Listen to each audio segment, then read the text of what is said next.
Event horizon, often referred to as the space around the black hole, a point of no return, a place where nothing, not even light, can escape. Today, I want to change your perspective of the black hole and why it's not applicable to anybody here, and how we all have the ability to turn a black hole white.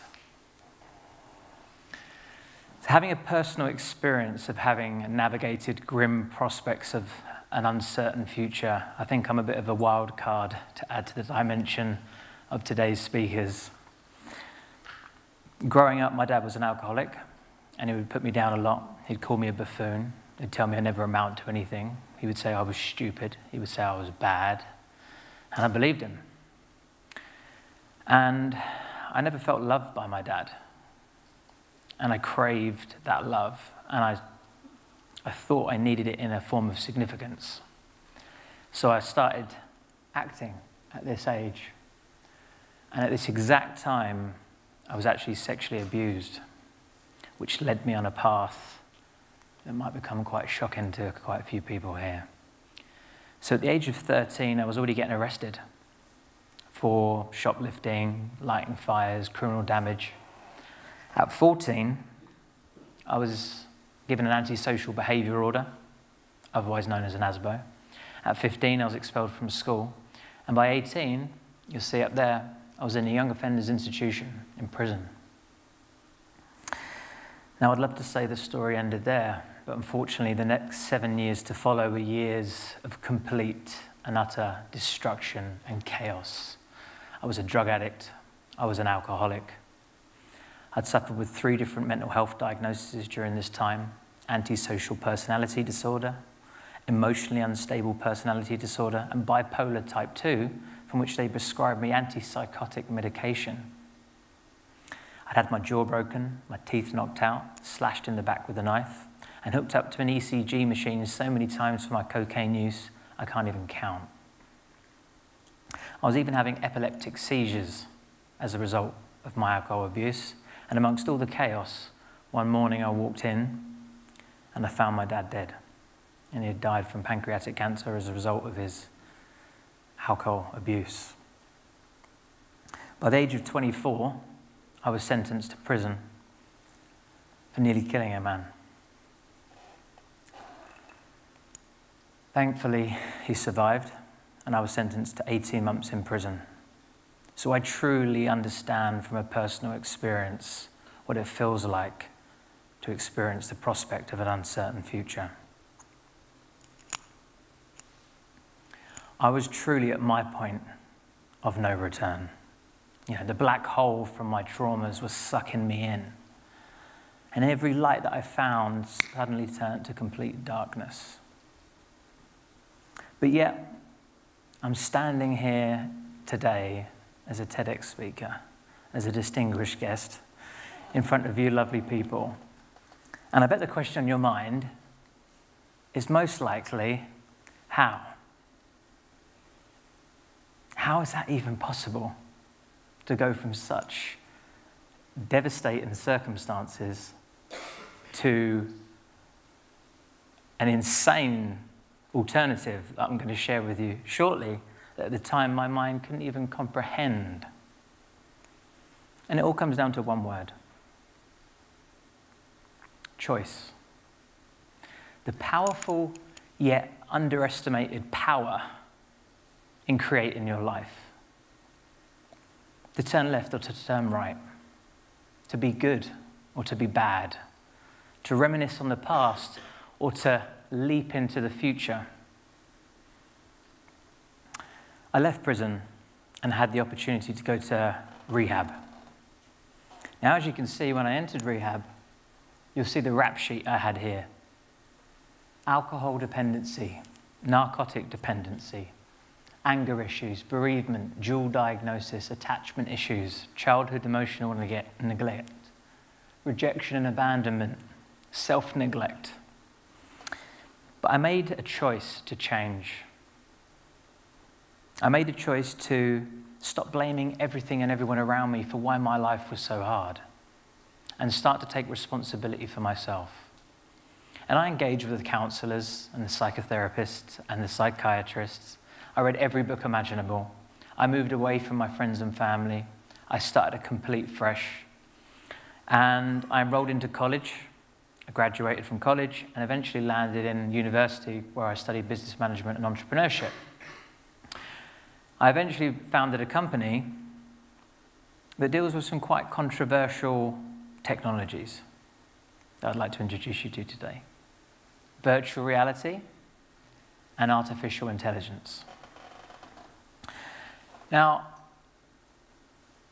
artificial intelligence and virtual reality is completely disrupting many industries right now in ways that we can't even comprehend now, but in the years to come, the exponential growth curve of technology is going to change the way that we see the world. And we have choices to make.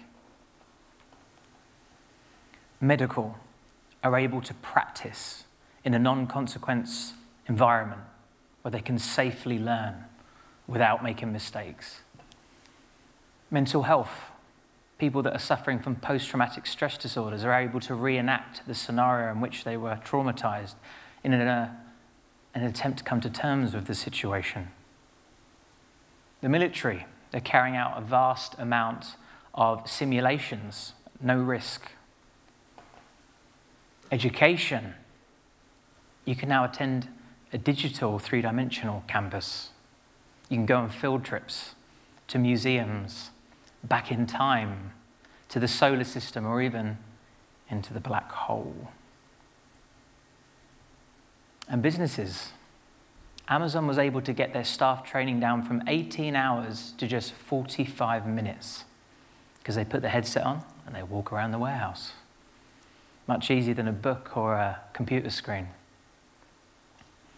A study by Fontcore here shows that VR training has a retention rate of 75%, which means it sticks, it lands, it feels real. Beating lecturers at 5%, reading at 10%, and audiovisual at 20%.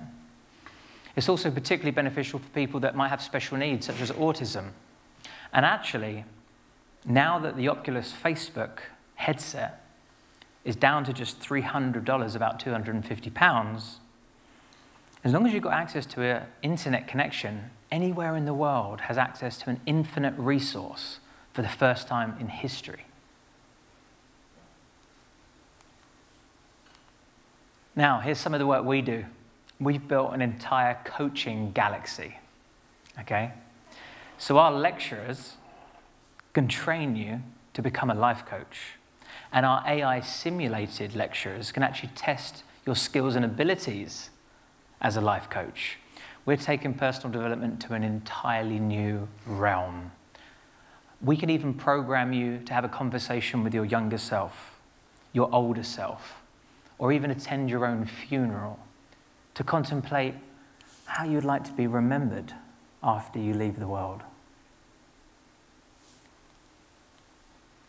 You see, the question comes up, social media, the internet, AI, VR, it has the ability to connect the world in ways that we cannot comprehend right now. But it also has the opportunity to destroy the foundations of society as we currently understand it. But what does that come down to? Choice. You see, I prefer to see the big black hole as actually just a small little dot, as a matter of perspective. And you see, it's often that people focus on the black dot in their lives and the fear of uncertainty, worrying about what might or might not happen. And the same persists in technology, worrying about whether or not this might take away our traditions and our culture and maybe make us disillusioned or less connected.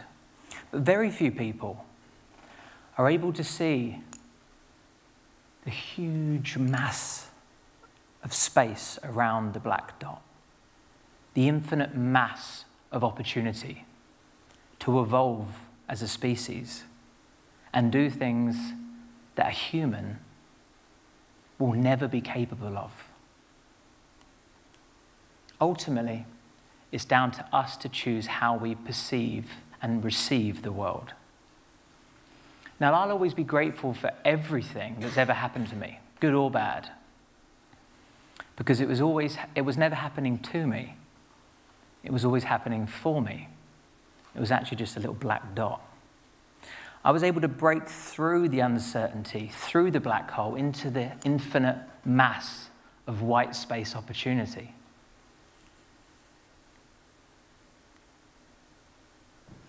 I'm now the owner of a $25 million business, recently valued. I travel the world. I live in Bali. I have complete freedom. I don't have any of those mental health diagnoses anymore.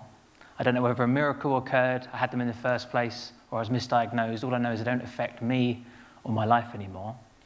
And I'm about to get married next month in Barcelona to the love of my life. That's the infinite space of white opportunity that's available if you just see past the little black dot that can be very hard to not focus on. Now, this doesn't mean I'm immune from bad things continuing to happen to me. This is Mia Taylor, who was born sleeping, my daughter. Her first birthday was a week ago, 22nd of September 2021. And the difference is I have choice now. It would be very easy to focus on the black dot and pick up the drink, pick up the drugs, go back to old behaviors, but actually, we have a choice to turn adversity into an asset or pain into power. We have a choice.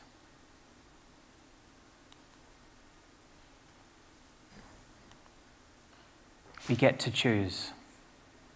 So as I conclude today's conversation, I want to leave you with a couple of questions for you to contemplate. And that is, will you choose to see the uncertainty as you are engulfed by the black hole of the future? Or will you choose to see opportunity as you are invited into the white space of evolution? Thank you very much.